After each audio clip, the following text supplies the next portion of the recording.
एक समय की बात है, सेरेंगेटी के विशाल और सुरमय जंगल में सिम्बा नाम का एक राजसी शेर और अमीना नाम का एक सुंदर हिरण रहता था। सेरेंगेटी लुभावनी सुंदरता की भूमि थी, जहाँ जहाँ तक नजर जाती थी हरे भरे घास के मैदान फैले हुए थे और विशाल बबूल के पेड़ जंगली निवासियों को छाया और आश्रय प्रदान करते थे। सिम्बा शेर सवाना का पूजनीय राजा था। अपनी राजसी अटाल और शक्तिशाली उपस्थिति के साथ उसने भूमि के सभी प्राणियों से सम्मान प्राप्त किया। वह अपनी बुद्धिमत्ता और निष्पक्षता के लिए जाने जाते थे, जिससे यह सुनिश्चित होता था कि उनका राज्य सद्भाव से पनपे। अन्य जानवर उसकी प्रशंसा करते थे और उस पर गहरा भरोसा करते थे। दूसरी ओर हिरण अमीना अपनी नम्रता और करुणा के लिए जानी जाती थी। उसकी बड़ी भावपूर्ण आंखें थीं, जिनसे गर्मजोशी और दयालुता झलकती थी। वह सेरेंगेटी में ऐसी शालीनता के साथ घूमती थी जो प्रकृति के साथ सामंजस्य बिठाकर नृत्य करती हुई प्रतीत होती थी। उसके उदार स्वभाव और दूसरों की मदद करने की इच्छा के कारण उसके साथी उसे बहुत पसंद करते थे। हालांकि उनकी प्रजाति को प्राकृतिक प्रतिद्वंद्वी माना जाता था, सिम्बा और अमीना ने पिछले कुछ वर्षों में एक असामान्य दोस्ती बनाई थी। सेरेंगेटी के भ्रमण के दौरान उनका कई बार एक दूसरे से सामना हुआ था। हर बार जब वे मिलते थे तो उनकी बातचीत उनके मतभेदों को पार कर जाती थी और वे खुद को जीवन, प्रकृति और ब्रह्मांड के बारे में गहरी चर्चा में तल्लीन पाते थे। एक दिन सेरेंगेटी में अभूतपूर्व सूखा पड़ा। कभी हरे भरे घास के मैदान भूरे हो गए और पानी के स्रोत सूखने लगे। जमीन के जानवर चिंता और भय से भर गए, क्योंकि वे जीवित रहने के लिए पर्याप्त भोजन और पानी खोजने के लिए संघर्ष कर रहे थे।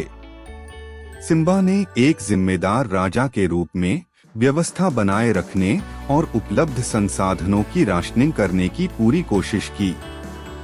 इस चुनौतीपूर्ण समय के दौरान अमीना ने शेर के संघर्ष को देखा और उसकी मदद करने का फैसला किया।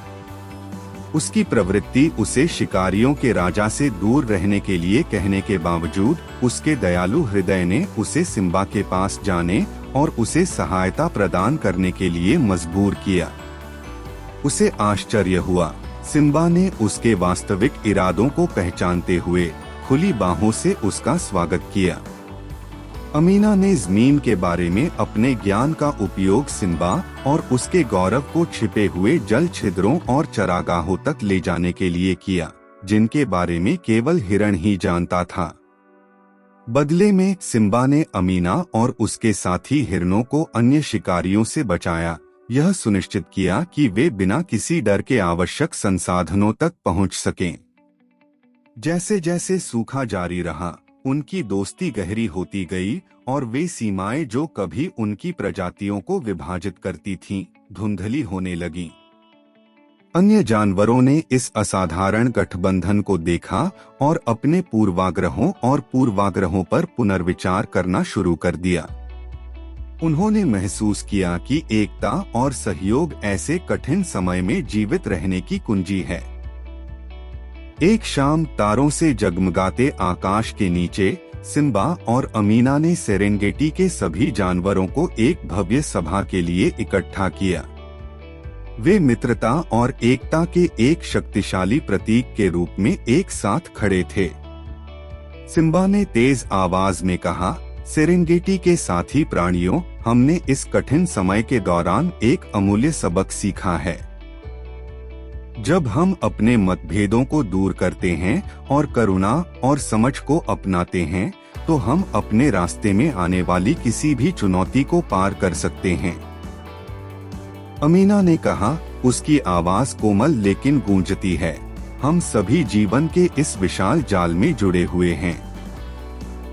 साथ मिलकर हम एक सामंजस्यपूर्ण दुनिया बना सकते हैं, जहां हर प्राणी फलता फूलता है।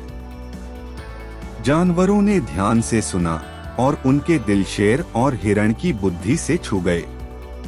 उस दिन के बाद से सेरेंगेटी आपसी सम्मान और सहयोग का स्थान बन गया। शेर, हिरण, जेब्रा, हाथी और अन्य सभी प्राणियों ने अपने घर के अस्तित्व को सुनिश्चित करने के लिए मिलकर काम किया। जैसे ही सूखा खत्म हुआ और बारिश वापस आई, सेरेंगेटी एक बार फिर फली फूली। लेकिन सिम्बा और अमीना के बीच का रिश्ता अटूट रहा।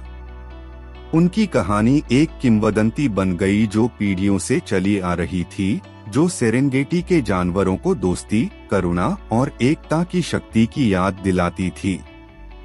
और इसलिए जंगल के बीचों बीच शेर और हिरण ने दुनिया को सिखाया कि कभी-कभी सबसे असंभावित दोस्तों के बीच सबसे गहरा संबंध बनाया जा सकता है, और सद्भाव का मार्ग प्रभुत्व में नहीं बल्कि समझ और स्वीकृति में निहित है।